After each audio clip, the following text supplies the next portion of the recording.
तर एकीकडे आम्हाला संपलेला छोटा पक्ष म्हणायचं आणि मोठं आंदोलन होतं तेव्हा केंद्रबिंदू शरद पवार असतात असं म्हणत सुप्रिया सुळेंनी शरद पवारांच्या भूमिकेवर टीका करणाऱ्यांना उत्तर दिलंय। महायुतीकडे सत्ता आहे आणि अपेक्षा सगळी शरद पवार यांच्याकडून करतात असं म्हणत सुप्रिया सुळेंनी टोला लगावलाय।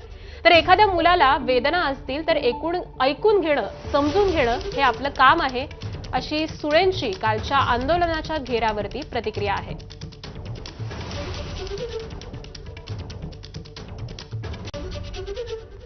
मला हीच गंमत वाटते की एकीकडे आम्हाला संपलं म्हणून म्हणतात, छोटा पक्ष म्हणून म्हणतात आणि एवढं मोठं आंदोलन जेव्हा उभं राहतं त्याचा केंद्र शरद पवारच होतात आणि सत्ता सगळी त्यांच्याकडे। 250 आहेत ना त्यांचे खासदार, म्हणजे 280 पैकी 250 आमदार आणि 300 खासदार असलेला पक्ष हा परत शरद पवारांकडेच वळतो, हे म्हणजे कमाल आहे बाबा या सरकारची।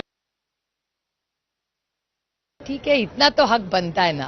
आता एवढं मोठं आंदोलन असताना काही युवा मुलं असतात, त्यांच्या मनात काही गोष्टी असतात आणि माझी नैतिक जबाबदारी आहे की मी शेवटी एक लोकप्रतिनिधी आहे, त्यामुळे सगळ्यांच्या भावनांचा आदर हा मी केलाच पाहिजे।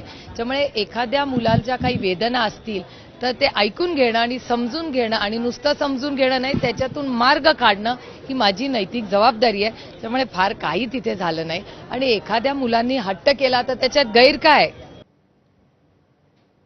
तर जरांगेंच्या आंदोलन